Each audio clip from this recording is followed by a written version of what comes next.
2 কোটি টাকা ব্যয়ে নদিয়ার শান্তিপুর নৃসিংহপুর বাস টার্মিনাসের আপগ্রেড এর কাজ উদ্বোধন করলেন শান্তিপুর বিধায়ক ব্রজ কিশোর গোস্বামী। এদিন তিনি জানান, বিধায়ক হওয়ার পর তার লক্ষ্য ছিল বাস স্ট্যান্ডের উন্নয়ন করা, কারণ পূর্ব বর্ধমান ও নদিয়া সংযোগস্থল নৃসিংহপুর ফেরিঘাট, সেখানেই রয়েছে এই বাস স্ট্যান্ড, যেখান থেকে প্রতিদিন 3টি রুটে বাস পরিষেবা চলে। তার সাথে রয়েছে টোটো এবং অটো। তাই বাস স্ট্যান্ডের পরিকাঠামোগত উন্নয়ন দরকার ছিল। সেই দিকে লক্ষ্য রেখে বিধানসভায় এই বাস স্ট্যান্ড নিয়ে আলোচনা করেন বিধায়ক ব্রজ কিশোর গোস্বামী। এরপর পশ্চিমবঙ্গ পরিবহন কাঠামোগত উন্নয়ন নিগমের মাধ্যমে প্রথম পর্যায়ে 80 লক্ষ টাকা বরাদ্দ করা হয়েছে সরকারের তরফে।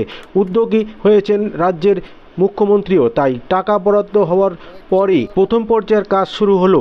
এদিন বিধায়ক আরও জানান, এই বাস টার্মিনাস আধুনিকভাবে তৈরি হবে, থাকবে ক্যাফেটেরিয়া, সেলফি এবং জোন এবং উন্নত মানের বিভিন্ন পরিকাঠামো। এদিন এই অনুষ্ঠানে উপস্থিত ছিলেন হরিপুর অঞ্চলের প্রধান বীরেন মাহাতো সহ পঞ্চায়েত সদস্যরা। আপনারা দেখছেন নিউজ নদিয়া এক্সপ্রেস। চ্যানেলটিকে সাবস্ক্রাইব, লাইক, শেয়ার এবং ফেসবুক পেজটি ফলো করুন। আর দেখুন নিউজ নদিয়া এক্সপ্রেস। সেটা তো বলুন, এখন দিয়ে হয়নি তো, হ্যাঁ কালকে করে দাও।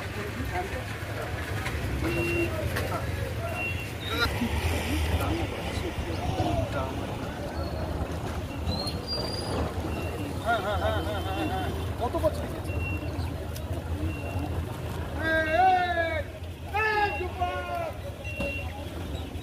ওখানে যেতে হবে না।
নিশ্চয়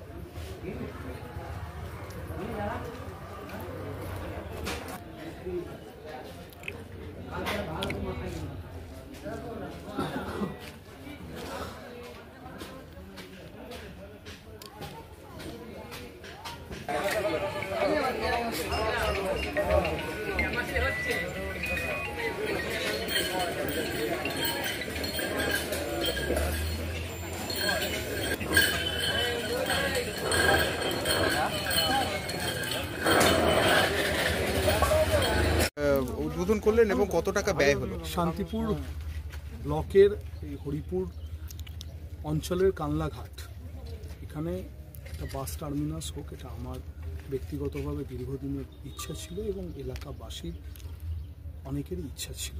তা সেই ইচ্ছাকে মর্যাদা দিয়েছেন মাননীয় মুখ্যমন্ত্রী মমতা বন্দ্যোপাধ্যায়। তার অনুপ্রেরণা এবং আমাদের পরিবহন মন্ত্রী স্নেহাশিস বাবুর উদ্যোগে আজকে থেকে প্রথম ফেজের কাজ শুরু। কি কি সুবিধা পাবে মানুষ এখান থেকে? নিশ্চিতভাবে আপনারা জানেন যে এখানে অনেক অটো, টোটো এবং বাস, যেহেতু বাস টার্মিনাস, সেই বাস এখানে থাকতে পারবে। এখান থেকে রানাঘাট এবং আরও দূর দূরান্তের বাস যাতায়াত করবে। এটা ট্রান্সপোর্ট ডিপার্টমেন্টের জমি এবং গঙ্গার ধারে এত সুন্দর পরিবেশ। পিপিপি মডেলে গভর্নমেন্ট চাইছে যে এখানে ক্যাফেটেরিয়া থেকে আরও অনেক কিছু হোক। সব প্রজেক্ট সবগুলোই একই সাথে ধরা আছে। দাদা, এর আগেও তো এখানে আপনি এসেছিলেন এবং এই পরিকাঠামো দেখে গেছেন, তার সাথে সাথে আরেকটা কথা বলেছিলেন যে এখানে একটা শেল্টারের ব্যবস্থা, অর্থাৎ আপৎকালীন সময়ে মানুষ যাতে থাকতে পারে, তার সাথে সাথে সেলফি জোন, এই কথাগুলোও কিন্তু তখন উঠে এসেছিল এবং বিশেষ করে ডিসপ্লে বোর্ড এবং দুদিকে দুটো গেট, সেগুলোও কি হচ্ছে? নিশ্চিতভাবে দুটো ফেজে কাজ হবে। ফার্স্ট ফেজের কাজ আজ থেকে শুরু হলো, তারপর ফার্স্ট ফেজের কাজ শেষ হওয়ার পর সেকেন্ড ফেজের কাজ শুরু হবে। আপনারা জানেন যখন আধিকারিকরা এসছিল তখন আপনারা ছিলেন, আপনারা ভেবে দেখুন আধিকারিকদের আসা আর কাজ শুরু হওয়া তার মাঝখানের গ্যাপটা কতটা, সেই গ্যাপের মধ্যে 2.5 মাস ছেড়ে দেবেন ভোটের জন্য, তাহলে দেখুন কত দ্রুততার সহিত আমরা কাজটা এখানে শুরু করব। আরেকটা প্রশ্ন রাখবো, কত ব্যয় হচ্ছে এই?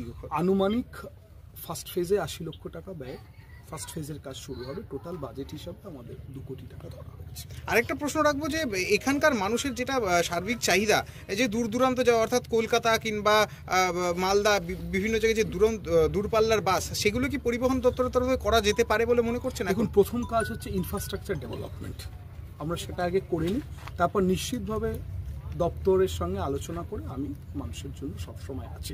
আমরা উন্নয়নের সাথে আছি, মমতা বন্দ্যোপাধ্যায় যা আমাদের বলেছেন উন্নয়ন করে যাও, আমরা সেটা করছি। ঠিক আছে।